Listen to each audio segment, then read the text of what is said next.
bureaus versus non-credit data bureaus. I think we have everybody. And different sorts of data that are more, we can call. That's it, Jenny. Let me switch to you. I think the overarching message is that there is no universal definition of what is alternative. What is alternative in one market might be traditional or mainstream in another market. Can you briefly share your experiences as TransUnion? I'm more interested in understanding how lenders are working with you on the journey. Are they more receptive and accepting of alternative data, or is the adoption been not as much as you expected? I think it's an interesting question because in my mind we're almost in a continuous state of flux. And you know, it's very much a supply and demand type of scenario. So on the one hand, you need to bring the value to the lenders with the data. In order to drive that alternative value, you need access to a depth of alternative data to be able to determine propensity. Not all data is equal. I think we spoke a lot about that yesterday, and the gentleman from the Bureau in Tanzania actually also highlighted that. So I think as we start looking at convergence of these data assets, the ability for both lenders and credit bureaus to be able to deliver products that drive value is key to that. But on the other hand, you know, if you don't have products, forging that level of collaboration with our customers to make sure that we can actually almost through like a continuous POC type of cycle continue to test data assets, to compare this to traditional models, and to encourage people to start sharing particular data assets. So Con, I don't know if you want to delve into the pilot a little later. We are particularly looking at an example of piloting alternative data with MSMEs as well as with more of the traditional lenders in the consumer space. And this is particularly focused at getting or convincing those lenders to share some of the alternative data, working with the regulators to craft a type of sandbox environment where we can actually test the lending against these alternative scores in order to demonstrate to the market that that score can actually drive access to credit for those SMEs. In the traditional space, we've got similar products that leverage around alternative data points for consumers, and then the journey is working with our big banks, our big retailers, to get them to actually test that in parallel to their traditional models to see how that actually allows them to what we call score more and score better. So having more comprehensive view of the consumer and the ability to actually holistically look at the consumer's behavior. Thanks, Jen. Mike, are we seeing a lift in using alternative data? That's the first question. And is it more beneficial for credit invisible versus those that are already visible, and we are just looking at the lift that is coming from that? What are you seeing as you deal with alternative data?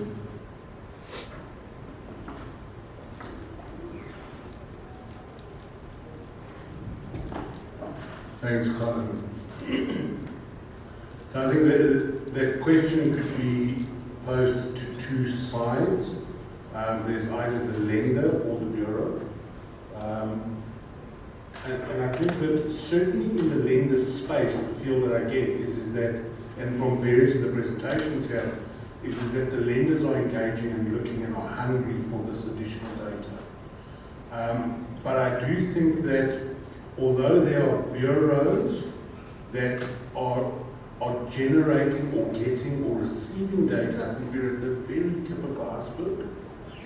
And I think that there's a really long way to go. So to Sithi's point is that, you know, over the last 15 years, yes, we've been talking about utilities data, telco data.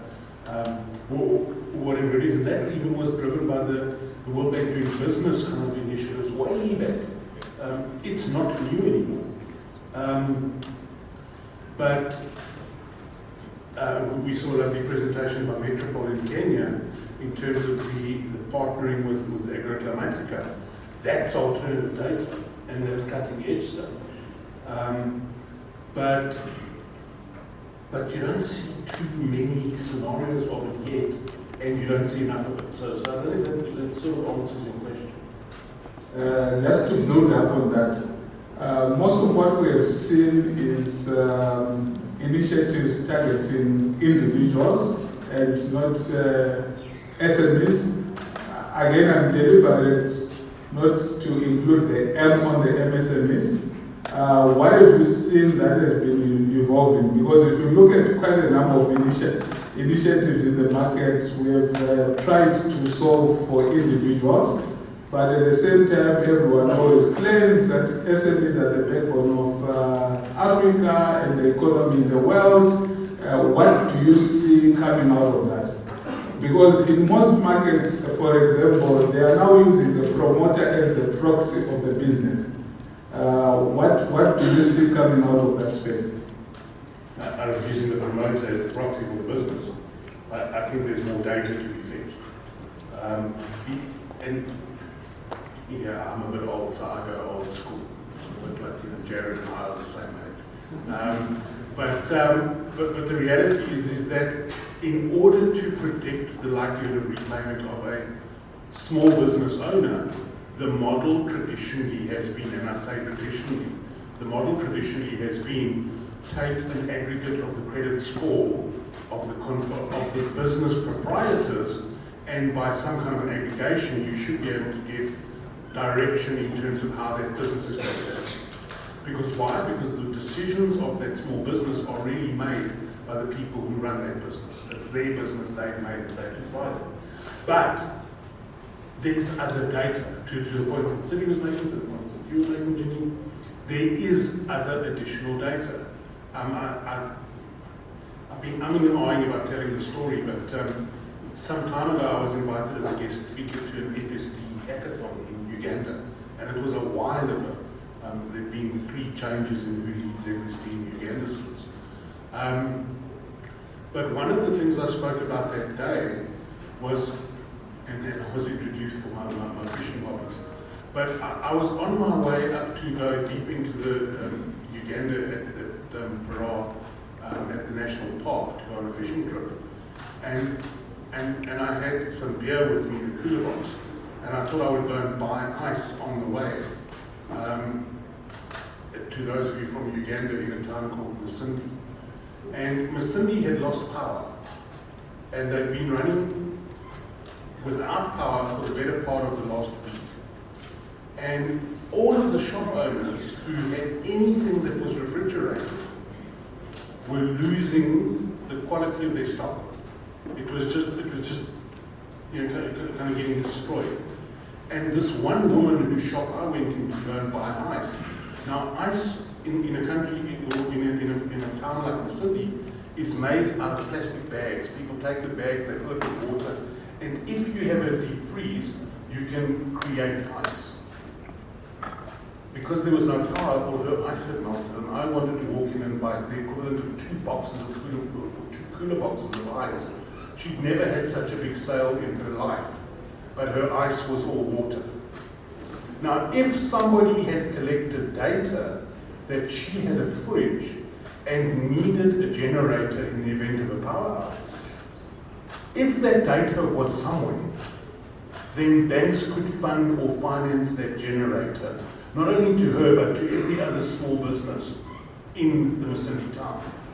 And of course, that example now replicates itself right across, the whole country.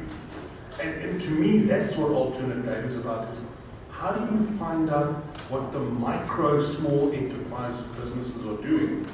And to even the PS's presentation, how did you catalyze the creation of that data collection? Because if you can catalyze that coming from a top-down approach, Colin, then I think the bureaus and the banks and the lenders and everybody involved will jump in as private sector and do things.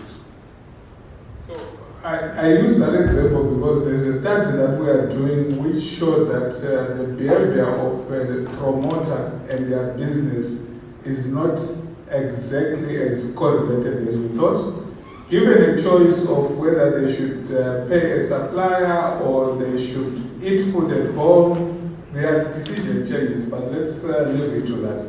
I want us to pivot slightly to talk about the risks. And I want to use Alan's presentation as a good touch point. The issues around property ownership, and Janine, I know you guys consider property ownership. The issues around phone records, not so quite. But there is a challenge that we have in the US, for example, that information like property ownership has been used in discriminatory ways. So once you know the zip code of the person, then there's that potential that you can use that to discriminate, even for redlining and a lot of other potential risks associated with that kind of information. How do we balance between ensuring that we advance the use of alternative data, but we minimize or mitigate some of those risks? Thanks. So I think there's been a lot of discussion, and even over lunch today, I had a discussion with Melissa around the convergence and what convergence of data would look like, where it should sit, who should be accountable, responsible for it. And I think as behavioral data becomes more traditional data in certain markets, points earlier raised, there is a lot of factors that come into play that we need to solve by having the correct enabling framework for this data. You know, and I think if you look back to sort of where we started, you know, I think there was a very traditional line of thinking to say that, you know, as bureaus, we want to be custodians of all of that data. We want to be the aggregator that sits in the middle of the ecosystem, that's able to actually control data quality. You know, there's agreed validation rules, and in the process, you have some degree of control. But I think the market and the consumer is forging convergence, or forcing convergence. And as much as, you know, we would like to think that there's a best place for it to sit, I don't think we have the right answer. And you know, I think it also depends very much on the market and the players that you work with. So speaking from the South African context, we have access to some data that sits within the regulated space. Then we have data that sort of sits outside of the regulated framework, but that sit in closed user groups. And then we have partnerships with organizations that source and collate alternative data through various sources that we then partner with, contract with to actually procure that data. But I think on top of it, there's a lot of layers that we need to look at. I mean, the one point we spoke about earlier definitely is data quality. I think one of the other elements that's really key at the moment is consumer protection and data privacy. And in South Africa, we have a unique situation in that our privacy law actually also protects juristic entities. So whereas GDPR and other privacy laws is very much focused around only the consumer's right to privacy, in South Africa, the legal entity, the company, actually has the same level of protection that consumers would have. So it means when you start looking at alternative data sources that come from companies such as trade data or other similar sources of data, it's very much consent driven, which is a huge barrier to entry at the moment. So I think the long and the short of the story is that we do need some form of enabling framework. Where that sits and how we get that right, I think it's another discussion. If I listen to the great example that Sid shared earlier today, that's a fantastic example of great partnership between many industry players, but I think he also makes it sound easier than it actually was. having worked in some of these projects before, as idealistic as the participants of that project is, it's not always easy to answer. And Sid, to pick up on that point, the issue of potential data misuse. So if you look at phone records, there was this notion that if you are calling your mother a certain number of times, then you are this type of character. The issue of GPS and property ownership, I bring it back because if you listen to the PS, we are trying to include people who did not have access to property before. So how do we balance between ingesting as much data as we can with the ability to ensure that we do not become exclusionary in the way we deal with it? That's the first part of the question. And how do we ensure that that data is not misused? Well, I think that first thing we need to define what we are talking about. I mean, at what level? We need to remove the hat of credit bureaus or operators of this activity and move to the bank side to see what are their expectations. So, if we are talking about large amounts, I think more banks they rely more on traditional data to make the decision. Now, when we move to lower amounts, maybe alternative data is useful. And here, where your question is more, how we use this data in order to provide access to finance. So, I think when we are talking about using alternative data, new data, this is something we are talking about the scoring models and the way that we are giving to each information. So this is something that is verified. I think that it is possible to use all type of data because now we start seeing millions of type of information that can be used. But also, as we said, regulation is key in terms of structuring and guiding the usage of this type of information. Mike, let me tee up to you and finalize this part of the segment of questions and build on to something that all of you guys have been talking about. So in terms of the risk matrix, there's discrimination, but one other issue that is very topical is the issue of cyber risk.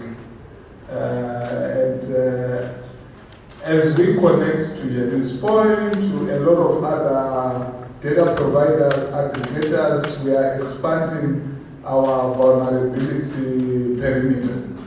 How do we balance between being able to appreciate that we cannot collect all the data, we have to rely on third parties, but also acknowledge that it brings additional risks with it? Thanks, Carlos. Just to confirm, when you talk about cyber risk, are you talking about the risk of sort of cyber attacks or? Correct. So as we increase the number of connection nodes to our system, so we are picking random data from different data sources and all of that. Yeah, I don't think that there's, just because you increase the partnership with the data supplier, I don't think you necessarily accelerate your cyber risk that you talk about. I think as long as you've got the right security framework and security posture, that you can bring on whether it's 100, whether it's 1,000, whether it's 2. Your security posture should have the same proper processes, guidelines, etc. So I don't see an incremental increase in the increase of cyber risk. I do see that, and maybe you're going to get to that, I'm going to go there first. I do see that there are inherent risks in the industry at large through the generation of all of this additional alternative data when that data is not properly managed by people who do not have the right security posture in place. and I have very strong views on that, and I'm not sure I should go about that. So before you get to that, if you monitor the last 5 biggest breaches that happened to bureaus, they were coming from third parties. And in all of those, the consistent message that came out was that it was a third party, either a data provider or a client that allowed that information to go out. So that was the context of the question. But let's move to what we have just started. We now have to Alan's presentation, sort of 2 industries. We have what he called credit bureaus and what he called alternative credit bureaus. And one of the questions I think people have been asking is that, are we moving towards centralization? Are you guys committing? I remember the Jewish score guy kept on saying we are not committed as to credit bureaus at every turn. How are you guys looking at this? Is this competition? Is this complementary players coming into the space? How do we deal with the issue of regulatory arbitrage? South Africa is a bit different in that all the different classes of bureaus are regulated, but in other markets, some of the alternative players are not regulated. So how do we deal with the issue of regulatory arbitrage with these new bureaus or alternative credit bureaus? Mike, let me start with you. Thanks, Colin. So the first one is that I do think that there's a requirement. Put it together with the Bureau framework, put it alongside the Bureau framework.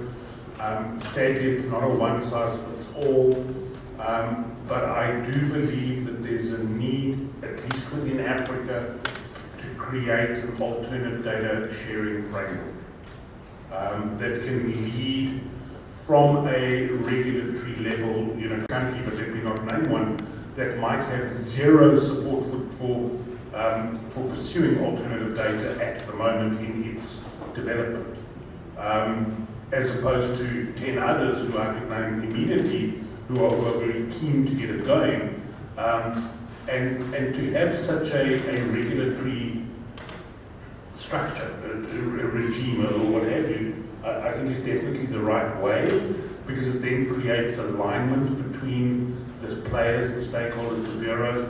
What are the rules of engagement? If you have alternate data and you're a telco, must you share that with the bureau? And I'll say it, is that traditionally there's always been this case of banks share data with the bureau. Why? So that banks can reduce their risk afterwards.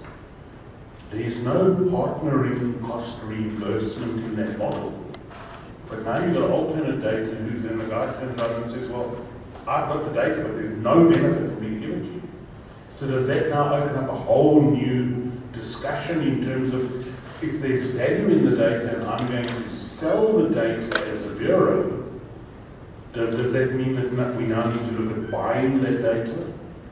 Or how? You know, it in itself is an alternate reality or scenario. Just I mean, there is 2 parts on your question. The first part is related to the usage of this data, of alternative data. I don't think that, I mean, I will go back to the example that I said. I mean, if I'm a bank and I will give in a loan for $10 million, will not be looking of some alternative data, including, for example, social media or something. Maybe for KYC, we will be using this type of information. But now, as we are seeing more banks moving digital and going to unbanked population, the data, this type of data is very useful and can be used, of course. Now, is there the competition between both models? I think that, as Mike said, it's very important to talk about what is the legal framework that we are operating on. So credit bureaus are highly regulated. We cannot collect some data that are not verified, and that not, fulfilling the requirement of consent, fulfilling the requirement of correction and accessibility. So this is the key for credit bureaus to collect some information. If alternative data bureaus fulfill those requirements, it's it's fine. Now, it will be accessible also to credit bureaus. So credit bureaus will be open to collect some alternative data if they can verify it. Kevin, do you want to chime in before I open up for questions? Thanks, Colin. I think the one thing that maybe Warren's saying is that the value sits in how we bring this data together. So where and how you do that, if we can solve that problem, I think we will be a long way towards making good progress. But the alternative data players want access to the bureau data, the credit bureaus want access to the alternative data, and at the end of the day, we need to figure out how we actually put these data sets together to benefit the consumer. Because that's ultimately what we're trying to achieve with alternative data, is to drive financial inclusion. So we very much focus in this conversation around, and then I said consumer, also into that point, SMEs. And we can easily fall into the trap of being caught up into in the discussion with the lender and how we get the lender to adopt this data, and how we sort of align the framework to that. But I think at the forefront of this whole process, we need to put the consumer and how we actually get a better picture of the consumer. And I think there's a lot to be said around in a regulatory framework, to the point of like data security as an example. The level of sophistication of the players in the market create different levels of friction in terms of onboarding. So as a global multinational bureau, we have I think all three of us come from global players that have very stringent data security protocols. But once you start working with players, it's not them, it's not you picking up the data from them, it's them actually accessing the data from you, and that creates the risk. And all of those things are the type of things that we need to figure out in this regulatory framework. Okay, so while Mike is coming in, I will open up for questions. If there are questions, Job, you can help us with Robin Mike. Janine, thanks for what you said, and I started smiling because my words were kind of spilling out the same thing. I think if I address to the audience, when you look at the scenario of what you're faced with bureau data, in-house bank data, availability of alternate data, just on the stage you've got the luxury of representatives from the three biggest bureaus in the world. And it's not about the fact that we know what to do with data as bureaus, it's about the analytic capabilities behind what we do with data to build the credit scores that need to help you to make the decision. And I think that that's what sums up everything is that the reason we're all out looking for alternate data is to improve the scoring models and to help you make better decisions. So well done, Jared, for putting this in. So we can open. Can be problematic in the sense that it can be subjective and also make incorrect assumptions about the consumer. For example, in the presentation, one of the examples was, for example, the frequency of purchasing prepaid data. That could mean I just have a sugar daddy who gives me money. Doesn't mean that I have secure income. So how do you, I think that takes me back to what Janine has said, that there needs to be a working together, because if a consumer has a thin file and you are making those assumptions, that might be incorrect. So I'm interested in finding out how that, how do you bridge that to ensure that the decisions and the assumptions are correct. So it looks like you need to work with other data as well. You cannot just use that data on its own. How do the Credit Reference Bureau improve their Gini score? I know it's independent, it's a trade secret, but averagely it's about maybe 50 to 60%. And statistics have shown that using alternative data, like for example GC score, you'll be able to increase the Gini score to about 10 plus or 20. The other thing is, I know that the Bureau has the mechanism because, for example, if you plug into a score, I know there is regulatory, but I'm just saying the bureaus have the mechanism to be able to do a read-through analysis. That means is if you plug into a score, Y, and then go back and say if you had plugged to it, you know, based on the NPLs, you probably would reduce the NPLs. So what I'm just trying to ask is the bureau has a mechanism to be able to do a read-through analysis, to be able to see if that alternative score, let me use the word score carefully, to be able to see that it has improved their Gini score.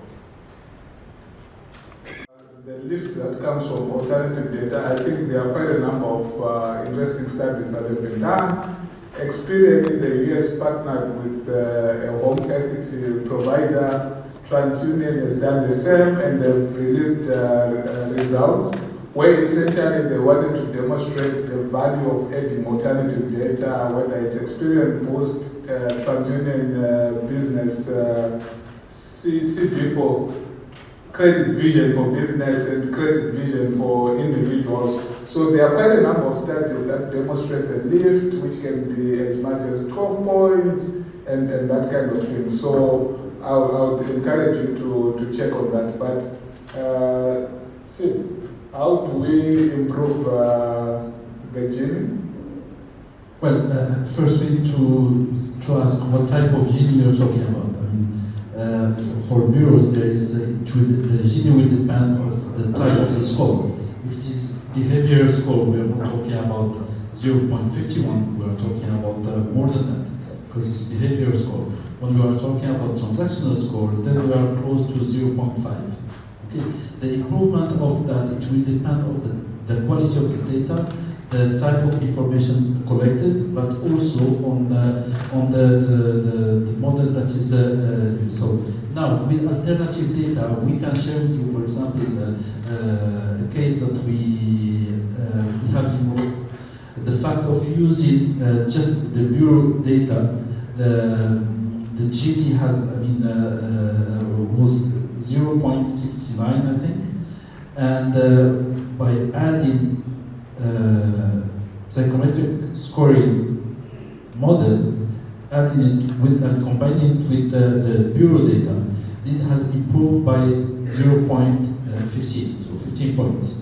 So we moved from 0.69 to 0.84. Now, when we don't have any information or historical data about the person, the psychometric scoring or alternative data scoring is very useful because it's the only one that we can rely on. Now, this data is not only used for granting a loan or for the initial score, but also it is used for the collection score. So it's very important to use this information, alternative data, not only for processing loans, but also for the collection. Thanks. Mike, briefly, Tabusa's question.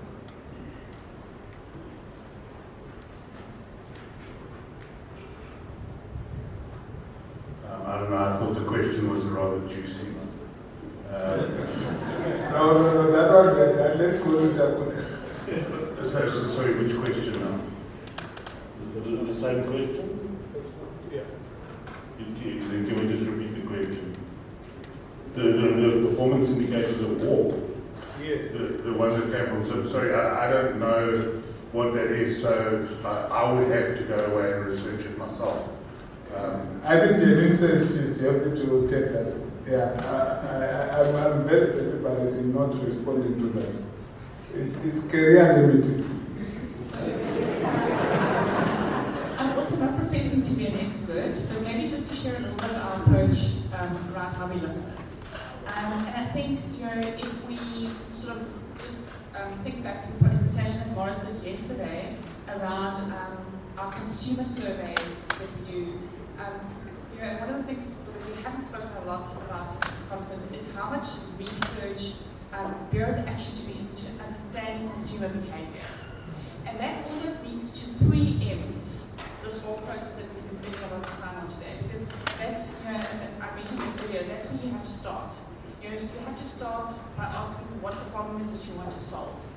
And in order to consumer looks like, and then once you understand what the consumer looks like, I think the next level of conversation is to say, well, what alternative data points is available that actually helps create more visibility of that particular consumer. And then looking at how you actually go and partner with players in the market that have access to that particular data set. So I hope that answers. So with that, can you help me in thanking my panelists for such a great discussion?